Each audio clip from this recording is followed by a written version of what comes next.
Ntshavheni. And on that note, I hope I'm audible, colleagues. Am I audible? No. Oh, thank you very much. My name is William Aloy, and I say it is not my duty to recognize who is inside here. Safe to welcome you all to the very, very first briefing of the 7th administration that is going to be led by the Minister in the Presidency for the 7th administration, Minister Khumbudzo Ntshavheni. And not to say I am guaranteeing my employment, but I want to take this opportunity to also congratulate you, Minister, for your appointment as the Minister in the Presidency for the 6th administration. My sincere apology again, Minister, to you. We send you the 11:30 time, but actually the time that we communicated was 11 o'clock. On that note, colleagues, allow me to invite to the podium the Minister in the Presidency to address us. Thank you, Brawley. And before you even sing for your performance bonus or your employment, you need to have pleased the Acting Director General. Good morning. I'd like to acknowledge the presence of the newly minted Minister of Defense and Military Veterans, May Enjimutsaha, and the Deputy Minister of Defense and Military Veterans, one of them, General Bantibonke Holomis. I did not know the other name, but and thank you for the moral support and for being there. And it's a good sign, Mama, that it means the briefings of the security cluster will be very fair if you are coming to the briefing. Dear colleagues and fellow South Africans, yesterday on Wednesday, the 3rd of July, 2024, South Africa witnessed another key milestone in the operationalization of the Government of National Unity, or GNU as is colloquially known, with the swearing in of the Deputy President of the Republic, ministers and deputy ministers from across the political parties which are signatories to the statement of intent of the GNU. Given the electoral outcome and the agreement to form a government of national unity, it was therefore no longer possible for the President to fulfill the undertaking he had previously made to reduce the number of portfolios in the national executive. And we say this because there's been talk of a bloated national executive. So in simple terms, the size of the national executive is a result of our electoral outcomes with the need to be inclusive. In addition, the constitution of the national executive had to be cognizant of other national interests such as the demographics of the country, geographic spread, youth, and gender representation. And the major question that as the media you have been trying to address and you've been talking to as a designate minister, you have been dealing with the question of how will the Government of National Unity operate, including on policy issues. Allow me to borrow the words of President Ramaphosa of the 30th of June 2024 when he was announcing the appointments he had made to the national executive. I quote, "The establishment of the GNU in its current form is unprecedented in the history of our democracy," close quote. And he had also clarified on the same day that, I quote, "The GNU would be bound by certain fundamental principles and would undertake a basic minimum program of priorities as articulated in the statement of intent." As the head of the national executive, the President exercises the executive authority of the Republic together with other members of the cabinet. And members of the cabinet are only ministers. Deputy ministers are not members of cabinet. They are members of what is called the national executive. We realized during these elections and during the period in between that the South African media does not understand how the government of South Africa and what the Constitution provides for. So that's why we clarified that part. So the President has two roles. He's the executive authority of the Republic, but he's also the head of state. So we are now talking about his role as the executive authority of the state.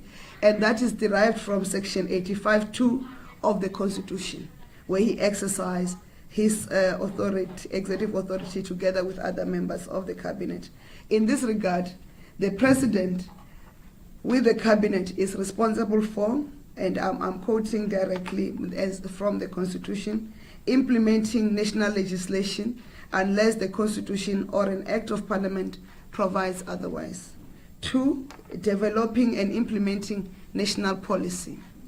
So the national policies are not of individual ministers, but of cabinet. 3, coordinating the functions of the state departments and administrations. 4, preparing and initiating legislation. And 5, performing any other executive function provided for in the Constitution or in national legislation. If I have to be pedantic, what I was naming as 1 to 5 in the Constitution, it's A to E. The phrase of "as the head of cabinet" provided for in the Constitution captures the idea of collective responsibility, but it also allows the cabinet and the president to determine the way and procedures by which they work together, including leaving certain matters or kinds of matters to be dealt with by a single member of cabinet, meaning a minister.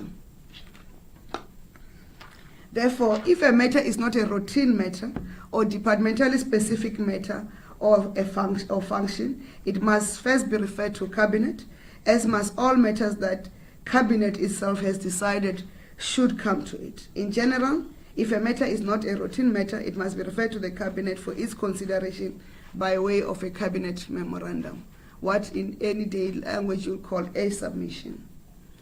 It should be stressed that both the president and individual ministers are duty-bound to take the cabinet issues of policy, significant decisions, such as decisions with financial consequences exceeding a department's approved budget, and any other matter the cabinet has decided should be referred to it. They must take those matters to cabinet. Failure to do so could undermine the validity of such a decision. So there is no single minister who can expropriate a decision of cabinet, or that is a policy decision, to themselves, because then that policy will not be valid in terms of the laws of the Republic, as indicated earlier, as provided for in the Constitution. This envisages that the president himself may determine that a president's minute refer to him for signature, because when you want decision of the president, more in particular those that have not gone to cabinet, they are done through a president's minute. For signature should in fact go to the cabinet. So the president, you can even submit a cabinet minute and then he says it must go to cabinet. Accordingly, he can either refer it back to the minister to take the matter to cabinet, that is the respective minister. This is an approach which is accepted by cabinet as its way of acting together with the president when he exercises his executive authority under the Constitution. And then the next question would be, given that you are a GNU, how are we going to set government priorities and the program of action that are articulated as articulated in the statement of intent? The government's priorities and program of action is articulated in the medium-term strategic framework, what we colloquially call the MTSF, which is guided by the election manifesto of the governing party. In this case of the GNU, it will be governing parties. And the choice of priorities, because there will be multiple priorities in the manifestos of the parties or the governing party or the governing parties in our instance, is guided by their alignment to the attainment of the goals of the National Development Plan or Vision 2030 as adopted by Parliament in 2012. As a country in 2012, we adopted the National Development Plan, which was widely consulted, and it came to Parliament for adoption, and we said this is our plan to deliver a better South Africa for all by 2030 with set target. That plan, and later the United Nations developed the Sustainable Development Goals that are closely linked to that plan. So as we implement the NDP, we're also implementing the United Nations Sustainable Development Goals, commonly known as the SDGs.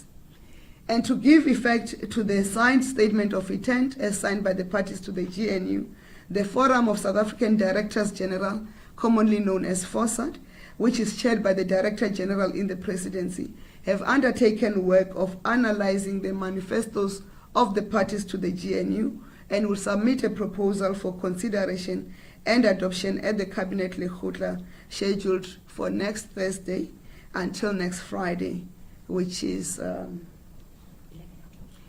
11 and 12 of July 2024. The adopted program of action, which will be then the MTSF, will be announced by the President at the opening of Parliament on July 18th, 2024. After the adoption of the MTSF, the individual departments will then develop the strategic plans linked to the MTSF and the annual performance plans for implementation of both the strategic plans and the MTSF targets. Departments present both the strategic plans and annual performance plans to Parliament for oversight and adoption through what we call departmental budgets. The National Treasury will fund the implementation of the MTSF through the national budget that is also tabled and approved by Parliament. I've just forgotten to insert the date for the 2024 budget speech that will be tabled then in Parliament. The Department of Planning, Monitoring and Evaluation, or colloquially known as DPME, is responsible for overseeing and reporting on the implementation of the MTSF, which is the Consolidated Government View Performance, and the annual performance plans of departments, and submit the reports of alignment and performance to both the President and the Cabinet. So when we have adopted the plans, we just don't merely say, go you're on your own and do as you please. There's a department that oversees that plans that the departments have done are aligned to the MTSF as agreed. Because in particular now that we're in a GNU, what we all collectively agree as a program of action is not a program of action of the ANC, of the DA, of the UDM, of the PA, or any other party to the GNU, but the program of action of government. We are collectively responsible for implementing that program of action.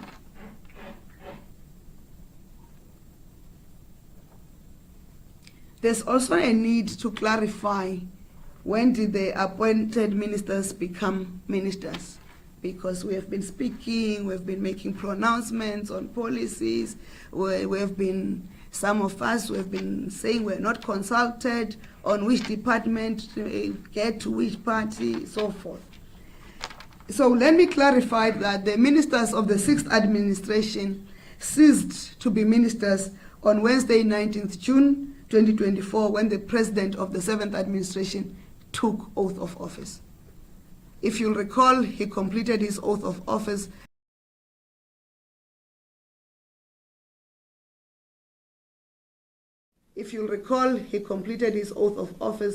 just before 11:30, and at that moment we stopped being ministers of the 6th administration. The powers, all the executive authority powers, moved back to the single executive authority, which is the President, because all of us as ministers, we've got what we call delegated executive authority powers. That's why the President can change the configuration and portfolios and say, you have this responsibility, you don't have this, because those are his powers as per the Constitution. And he was exercising those powers supported by the Directors General of Departments. So no minister of the 6th administration could make a pronouncement or a commitment or sign anything after the oath of office was taken on the 19th of June. Similarly, ministers of the 7th administration only assumed office yesterday, the 3rd of July 2024, when they took their oath of office. Consequently, the priorities of the 7th administration are only going to be adopted at the scheduled Lekgotla next week, Thursday and Friday, and ministers will be using the period between now and the Lekgotla to receive briefings from the departments and consult on how to shape the direction of the discussions at the Lekgotla. So whoever said this is the policy I'm going to implement, no. Whoever says this is the priority I'm going to implement, no. those decisions will only be taken at the Lekgotla. They can say those are the things they're going to debate and engage at the Lekgotla for that prioritization. But as already indicated, the Directors General have done work and continue to do work, and that's why we say ministers must use this period to consult with their Directors Generals and their departments on the prioritization, so that if they feel they have to drive a particular priority from the manifesto of the party that has deployed them into Parliament, because we can only be deployed into Parliament and the President then decides who to invite into Cabinet. Then they must then do that through their Directors Generals who are drafting and reviewing what has been proposed in the documents. With that, ladies and gentlemen, I thank you, and then I'll be ready to take questions.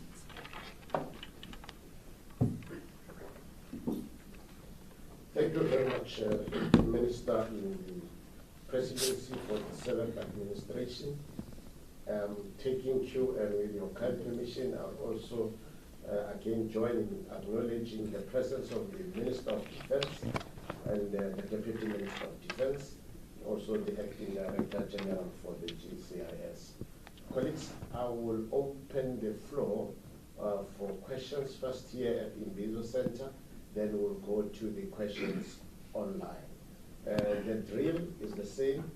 You raise up your hand just next to where you're seated, press the red button, introduce yourself and the media house that you come from. In that order.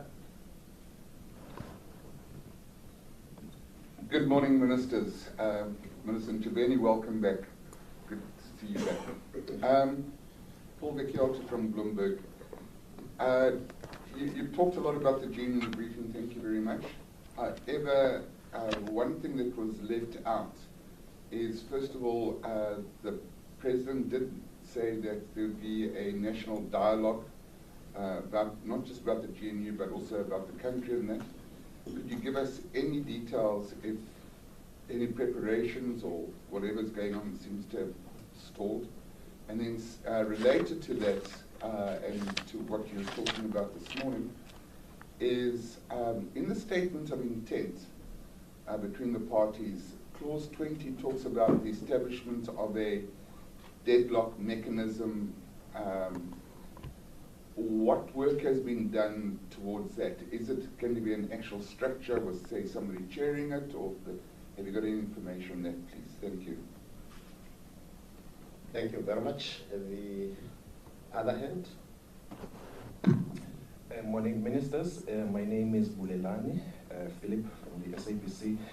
Minister, just in simple terms, you're saying that the government priorities will be guided by the current medium-term strategic framework. Not? No. There is no current medium-term strategic framework. We are on the 7th administration. All right, so the priorities then are yet to be finalized. And then the second question I want to know, the objective of the government Lekgotla, is that where you're going to be finding out what would be the current priorities of the 7th administration? Thank you so much. Thank you very much. Sorry, just the last one. The last one, yes. If you don't find each other, as Paul was saying, then what happens if you don't find each other on the priorities? Thank you. Thank you very much. May I check if we have another hand? Yes. Hi, thank you, Minister. Babalo Danza here from Eyewitness News. Just checking on state-owned entities. What happens now to SOEs as far as any particular ones moving to the presidency? I know at the Rules Committee meeting yesterday, the EFF was raising this issue at that meeting, as well as, the President having his own oversight committee here in Parliament. But specifically on SOEs, what's the status of these SOEs and which ones will be moving to the presidency, as we were told not too long ago? Thank you, Minister. Thank you very much. I think I see the last hand. Yes, my brother. Thank you so much. Minister Pito, Madamani Kayayus. Minister, please just try to explain to us as to how is the new government going to operate, including other political parties? In the sixth administration, it was only the ANC, it was easy. And, you know, even a lot of South Africans have been asking, just try to find out as to, are we going to have government operating smoothly, or are we going to see political parties which are, you know, different or opposing the ANC, opposing some of the responsibilities of government, but just assurance to say that indeed under the guideline of government, this is what will happen, even though we include other political parties. Thank you. Thank you very much. Allow me to then give to the Minister, and we'll then go to the online questions. Minister.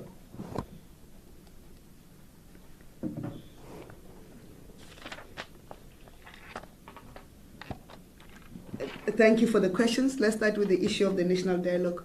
The national dialogue has not stalled. You will recall that sometime last week, the Thabo Mbeki Foundation and other foundations convened a briefing to announce that the work on their part has started on the national dialogue. Of course, because we do not have a full cabinet, and therefore the president could not assign ministers into maybe an interministerial committee which will then work with all the partners and stakeholders to prepare for that national dialogue. If you recall, the president, both in his acceptance speech on the 19th and the 19th of June, indicated that we are going to convene that national dialogue. So there's no stalling. And if you recall, when the president announced members of cabinet that he's appointing, that he then requested the Chief Justice to swear us into office, he has indicated the reasons for the delay in appointing a cabinet, but actually we're still very early in general.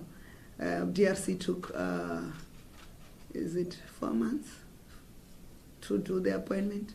At some point, Nigeria, because I see the examples that were given were not outside of this continent. At some point, Nigeria took 6 months between the swearing in of the president and the appointment of the cabinet. So I think it's just that South Africa, we want to think ourselves as unique, but you then give us an electoral outcome that is not unique.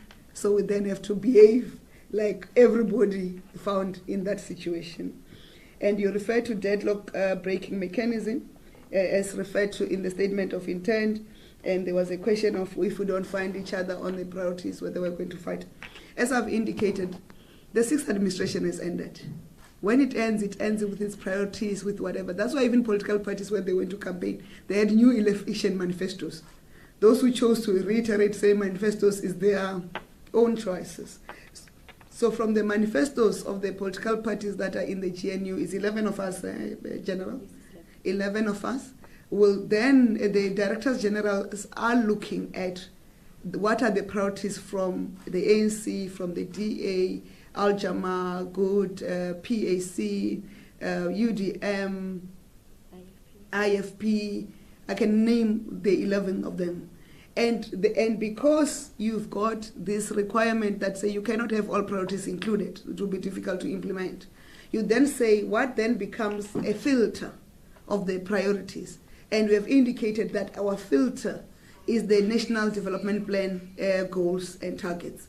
So if it doesn't help us achieve the goals of the National Development Plan, it cannot be part of the competing priorities, because you need to have a certain numbers to implement.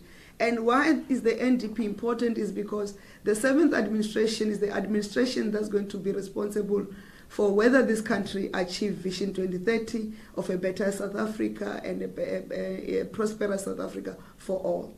Because by the term of the 7th administration will end in 2029, the 8th administration, when it takes over, there's going to be only 1 year to implement, and that 1 year will never be enough. So that is the filter. So in that score, that is one part of saying how do we filter and how do we discuss. And that's why I said the Directors General are already preparing. They've done the analysis, which they'll present at the Lekgotla, and the Lekgotla will negotiate and will discuss.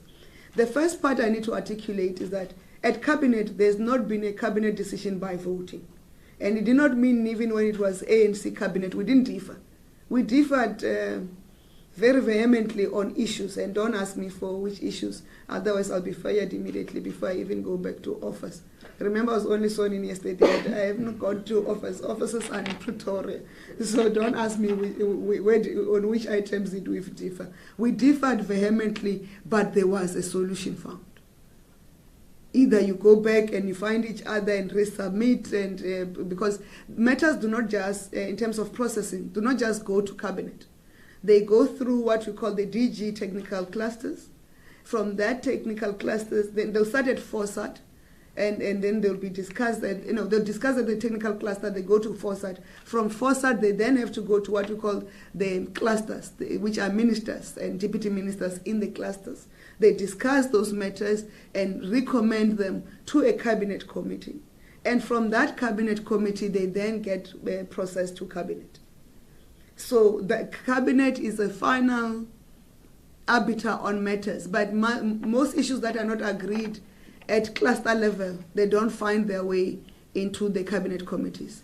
But if there are priorities, a minister concerned can then request the president to say, we're not finding each other. Can I have direct access of this matter? But it starts at the cabinet committee in the most instances.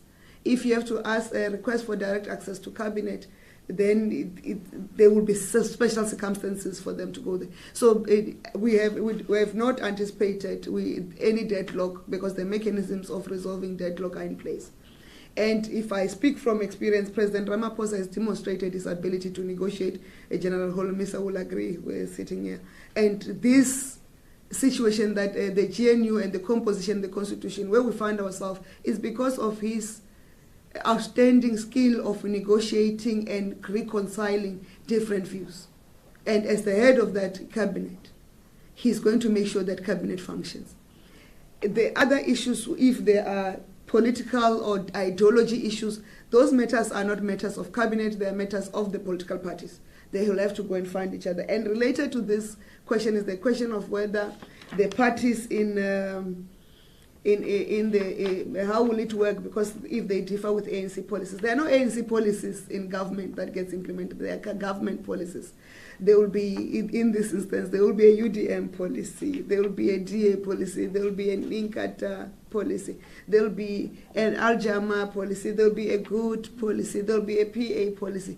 That's when they are adopted. They stop being the policies or the programs of those parties. They become the programs of government. Because if you assume that it's going to remain ANC, UDM, whatever, where they're not functioning as a collective as required by the Constitution.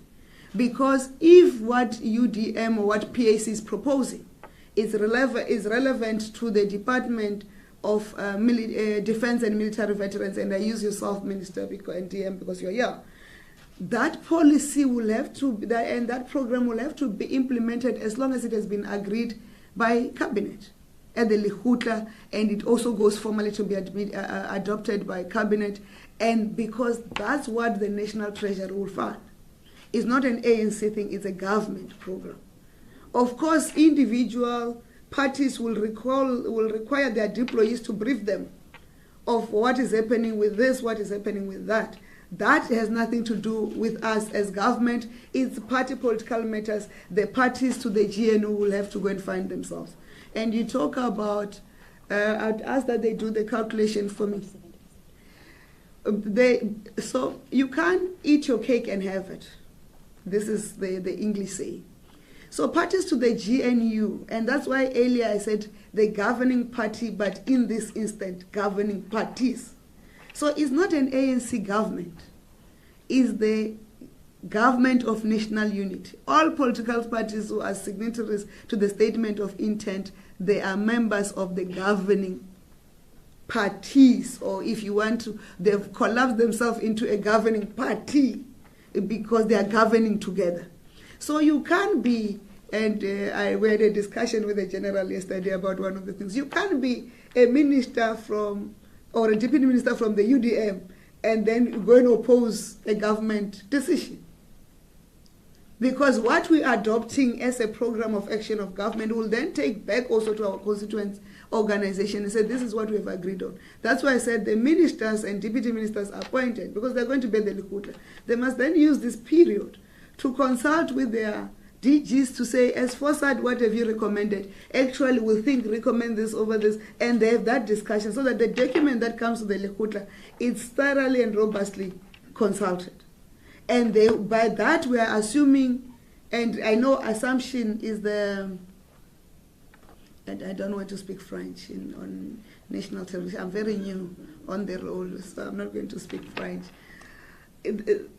So the ministers and deputy ministers, because myself and Minister Mtsaka from the ANC will have to take what we think are the priorities from the departments, respective departments that we are responsible for, to the ANC to say, in terms of our directors general, this is what they are recommending. Are you comfortable with it? But that you leave to the individual parties and the member and their deployees. As we go into cabinet, we are not carrying a party card. We are carrying a government cap. If you remember the oath of office, which we took oath and we committed to serve the Republic. Our priority is South Africa. When we said, so help me God, or I affirm, we were saying our priority is South Africa, but not the political parties where we come from. And as we enter cabinet, we take off the political party cap. We are the government of the of the Republic of South Africa, and we govern for all, for those who elected us and those who did not elect us. And the program of action of government, which will be articulated in the MTSF of the 7th administration, which will be agreed to on the 11th and 12th of July at the Lekgotla, and announced by the President on the 18th of July at the joint sitting of the two houses of Parliament, will then be the program of government that we collectively implement. I'm hoping I'm clear on those, and then you asked the question of the SOCs. The President indicated that the SOCs are going to the Presidency, but the policy departments will remain responsible for the policies. We'll articulate later in terms of the functionality of that modality, but we wanted to deal with how the government will work. And the President, you asked a question around the Presidency Oversight Committee, and that is the responsibility of Parliament. The matter will have to be discussed and agreed to in Parliament, and or not agreed to in Parliament. We can't, as you know, the doctrine of separation of powers, we can't pronounce on behalf of Parliament. And any party in Parliament, it's required to, it has a right to table a motion or submit a matter for substantive discussion through the normal parliamentary processes, and we, as the executive, will then go and respond to that matter. And you recall there's also a Parliament of National Unity in its own, so, and we are 71% in the Parliament of National Unity, because Parliament is a numbers issue. With those, I think we can move on to the online questions. And they want to do follow-ups before you go to the online questions. Thank you very much, Minister. Let me then allow the follow-ups, and I know some of them will find expression also in the online questions, but we will be reading them for the record. Let me take the hand just in front of me. My name is Nomen Masungwini from City Press. My question is around it's around the instability that we have seen, especially in local government, where there are coalitions and a lot has happened there. How is government planning to deal with that, to avoid that kind of instability, especially because in most of these coalitions, there aren't too many binding contracts that says this shouldn't happen and stuff like that, or where we have seen too many motion of no confidence. How is the GNU working around that to avoid situation of that nature? And then in terms of maybe the second question will be around the document and the work that was done by Deputy President last year. I think General Holomisa was there. I remember him even walking out in one of the sessions regarding the dialogue on coalition. That document was not made public, if my memory serves me well. How well did those recommendations play to lay the foundation for this GNU, if it was considered? If not, why has it not been considered?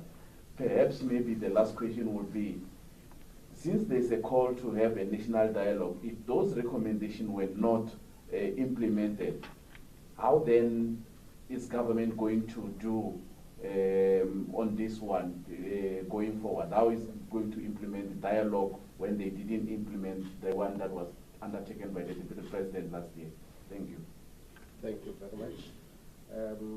Let me check by way of indication from the Minister if she wants to respond to this, or we should package it with the online ones. Let me respond.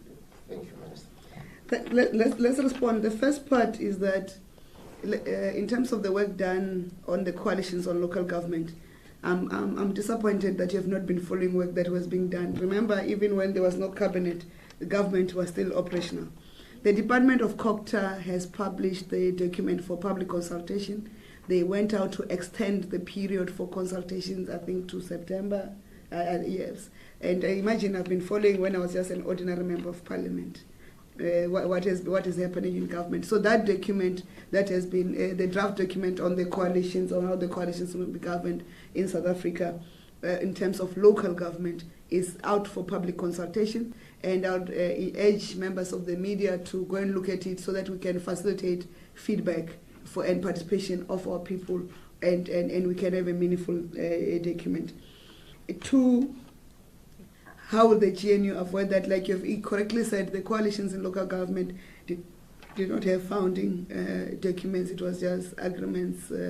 But the GNU has a statement of intent and a whole lot of proposals on how those things will be managed, including the commitment by the political parties that are members of signatories to that GNU to say they'll remain available to work on whatever challenges that are not there. I've already indicated on how at government level we're going to work on that. In terms of the national dialogue, I would not understand why you would want to assume its principles and objectives will not be implemented. And that's why we want the national dialogue as early as possible, so that if the MTSF has been, which will have been adopted, has to be amended, that amendment takes place before the medium-term budget policy statement, which to factor in the agreements that will be coming from the national dialogue.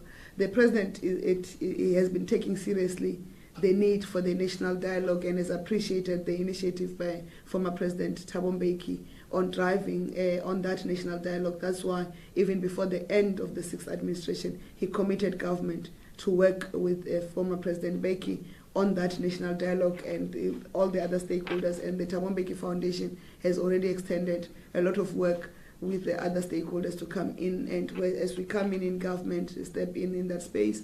We don't know in what form the President will assign us to work and who he'll assign to work with the former President Mbeki's foundation to drive that dialogue. We'll then also make inputs as when we get the full details and briefings of how it's work and the mechanisms, and we'll make our own inputs on its improvements.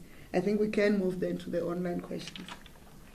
Thank you very much, Minister. I think we have close to 7 questions online, but some of the questions I think have been responded to, but we will make sure that they are read so that we put them on the record.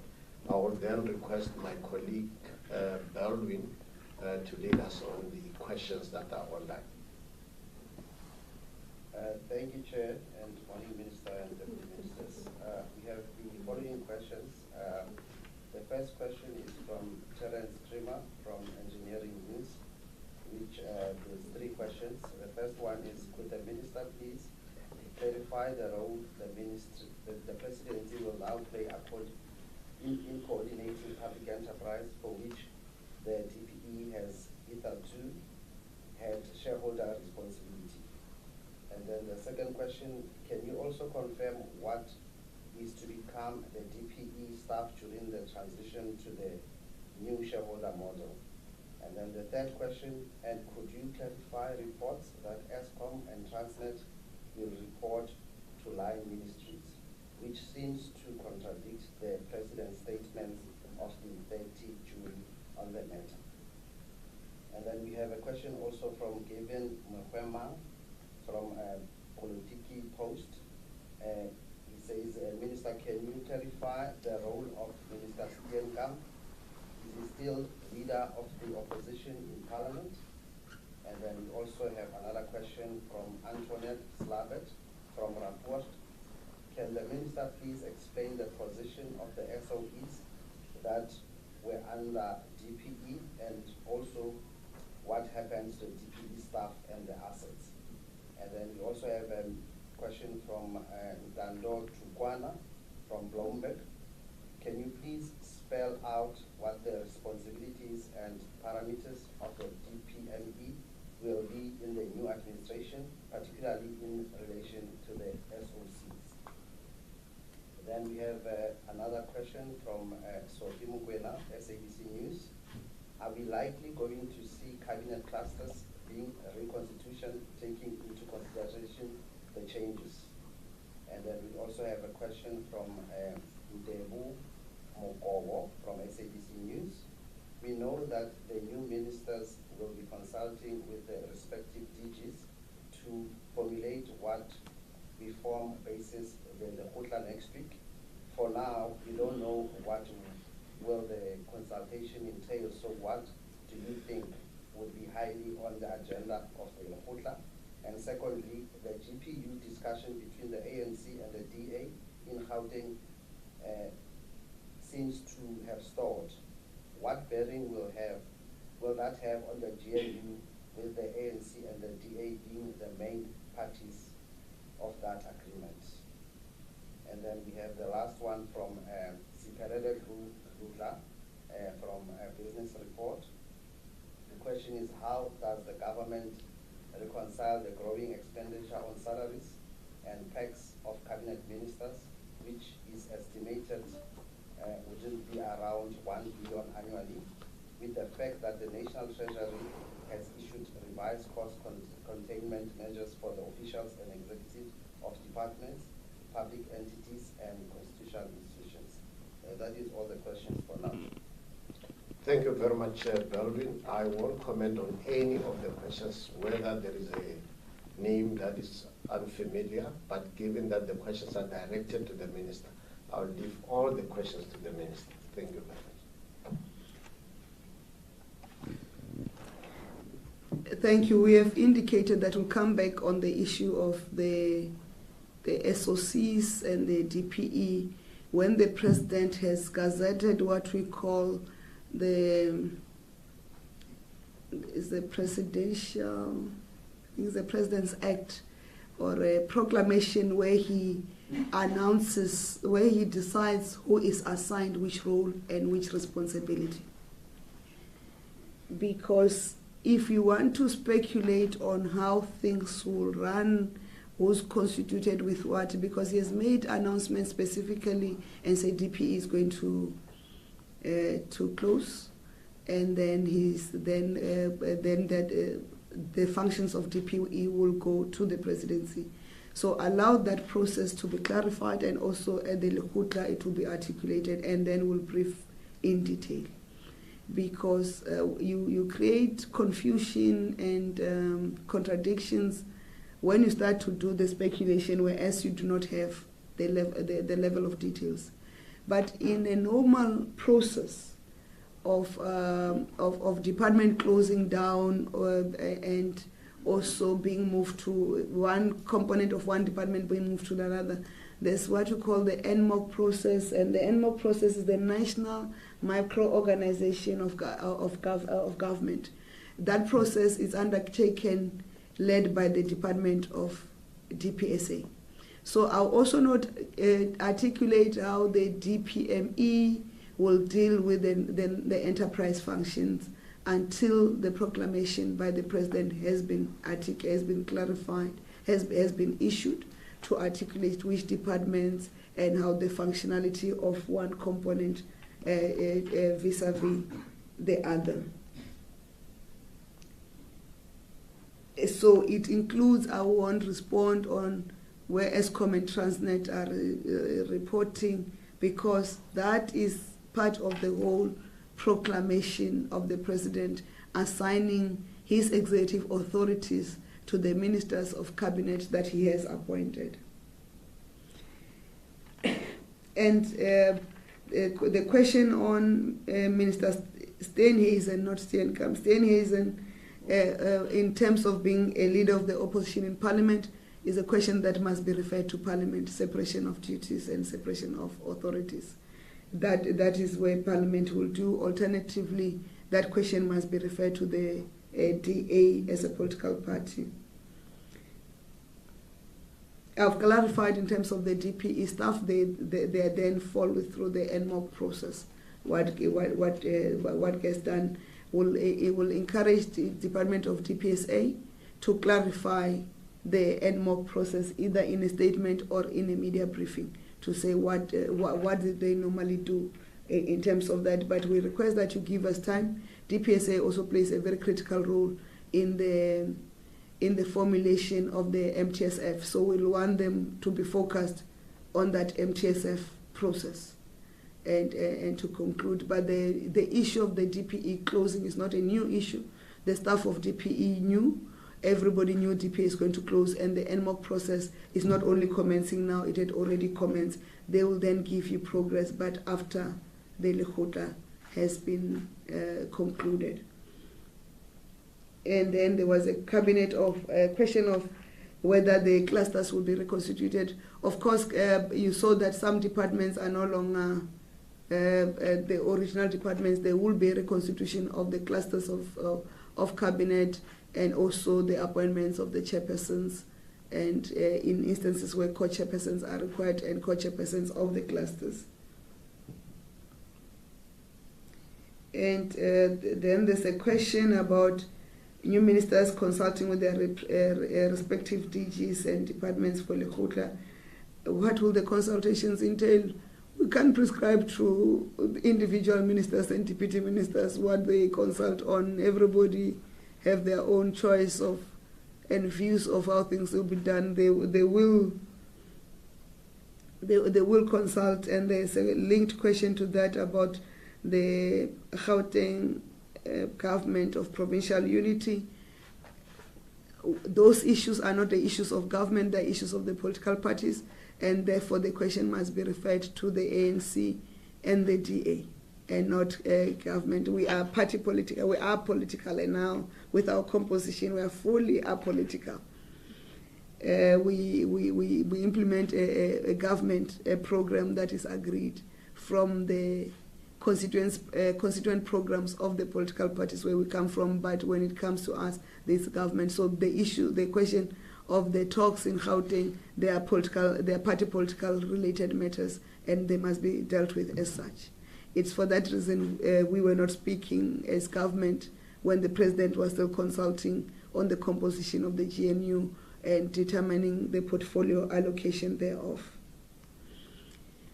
How do we reconcile the expenditure estimated at 1 billion? I can't comment on how much is the estimated expenditure because there's a tendency to overinflate the amounts that are involved. I can give you an example. In the sixth administration, it costed government R1 billion per annum, if not just slightly more, to move ministers and deputy ministers and DGs and everybody to attend portfolio committees in Cape Town and parliamentary work in Cape Town. So that number, if government work has to be done, government work has to be done. The electorate chose an outcome that landed us on a government of national unity, and there's a need for exclusivity. So the electorate will also have to bear to take into accept the responsibility that what they gave us for us to make lemonades from the lemons, there is a cost to it, and that cost will have to be carried. It's a new normal. And I don't want to mention a country because they'll say there's a cabinet of a total of 200 people. You can go and research which country is that, because that's what the electorate had opted for. So if the electorate wants, remember, as the president indicated, he wanted to reduce the number of portfolios. But when his political party did not get an outright majority and has to work with everybody else, he had to make sure everybody has to be included, because it can't be a government of national unity which is not inclusive of other parties to the statement of intent. So there is a cost to the electoral outcome. So South Africans will have to decide again in 2026 with the local government elections, and also in 2029 with the national and provincial elections, whether they want an outcome that does not have a clear outright winner, or they're happy with this outcome of collective leadership with its advantages and disadvantages. And the only disadvantage for now you have stated is the cost. Thank you. Thank you very much, Minister. Colleagues, the briefing that has just been concluded will be available on the government website, given that the Minister gave the protocols and the lines going forward. Am I audible? No.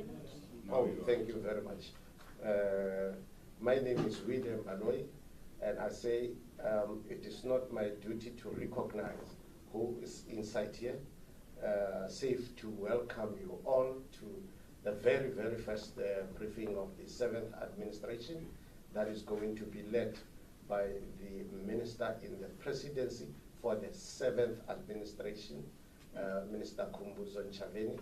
And not to say I am guaranteeing my employment, but I want to take this opportunity to also congratulate you, Minister, for your appointment as the Minister in the Presidency for the 6th administration. My sincere apology again, Minister, to you. We send you the 11:30 time, but actually the time that we communicated was 11 o'clock. On that note, colleagues, allow me to invite to the podium the Minister in the Presidency to address us. Thank you, Brawley. And before you even sing for your performance bonus or your employment, you need to have pleased the Acting Director General. Good morning. I'd like to acknowledge the presence of the newly minted Minister of Defense and Military Veterans, May Mutsaha, and the Deputy Minister of Defense and Military Veterans, one of them, General Bantibonke Holomis. I did not know the other name, but and thank you for the moral support and for being there. And it's a good sign, Mama, that it means the briefings of the security cluster will be very fair if you are coming to the briefing.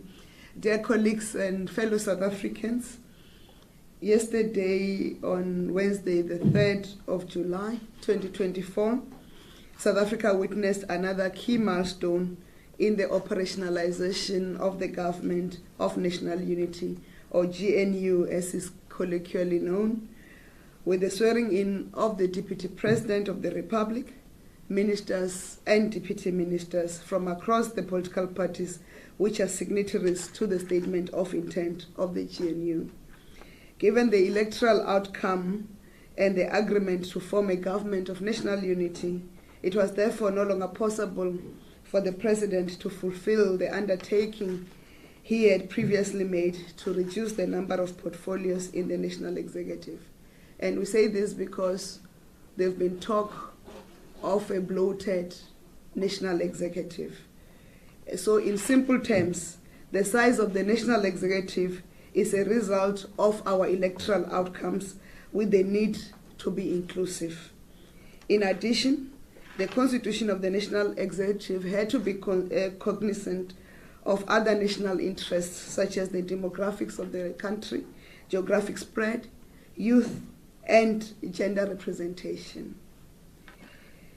And the major question that as the media you have been trying to address, and you've been talking to as a designate minister, you have been dealing with the question of how will the government of national unity operate, including on policy issues. Allow me to borrow the words of President Ramaphosa of the 30th of June 2024 when he was announcing the appointments he had made to the National Executive.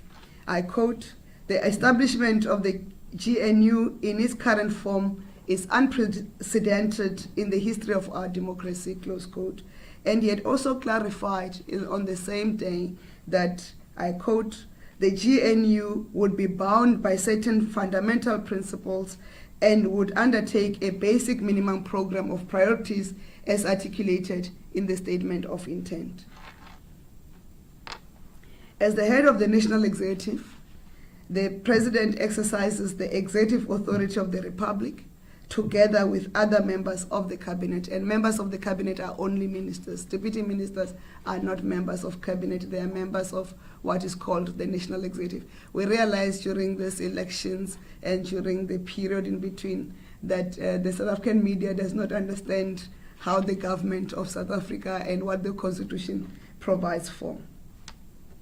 So that's why we clarified that part. So the President has two roles. He's the executive authority of the Republic, but he's also the head of state. So we are now talking about his role as the executive authority of the state. And that is derived from Section 85(2) of the Constitution, where he exercises his executive authority together with other members of the Cabinet. In this regard, the President with the Cabinet is responsible for, and I'm quoting directly as from the Constitution, implementing national legislation unless the Constitution or an Act of Parliament provides otherwise. 2, developing and implementing national policy. So the national policies are not of individual ministers, but of Cabinet. 3, coordinating the functions of the state departments and administrations. 4, preparing and initiating legislation. And 5, performing any other executive function provided for in the Constitution or in national legislation. If I have to be pedantic, what I was naming as 1 to 5 in the Constitution, it's A to E. The phrase of "as the head of Cabinet" provided for in the Constitution captures the idea of collective responsibility, but it also allows the Cabinet and the President to determine the way and procedures by which they work together, including leaving certain matters or kinds of matters to be dealt with by a single member of Cabinet, meaning a minister. Therefore, if a matter is not a routine matter or departmentally specific matter or a function, it must first be referred to Cabinet, as must all matters that Cabinet itself has decided should come to it. In general, if a matter is not a routine matter, it must be referred to the Cabinet for its consideration by way of a Cabinet memorandum, what in any day language you'll call a submission. It should be stressed that both the President and individual ministers are duty-bound to take the Cabinet issues of policy, significant decisions, such as decisions with financial consequences exceeding a department's approved budget, and any other matter the Cabinet has decided should be referred to it. They must take those matters to Cabinet. Failure to do so could undermine the validity of such a decision. So there is no single minister who can expropriate a decision of Cabinet, or that is a policy decision, to themselves, because then that policy will not be valid in terms of the laws of the Republic, as indicated earlier, as provided for in the Constitution. This envisages that the President himself may determine that a President's minute refer to him for signature, because when you want decision of the President, more in particular those that have not gone to Cabinet, they are done through a President's minute. For signature should in fact go to the Cabinet. So the President, you can even submit a Cabinet minute and then he says it must go to Cabinet. Accordingly, he can either refer it back to the minister to take the matter to Cabinet, that is the respective minister. This is an approach which is accepted by Cabinet as its way of acting together with the President when he exercises his executive authority under the Constitution.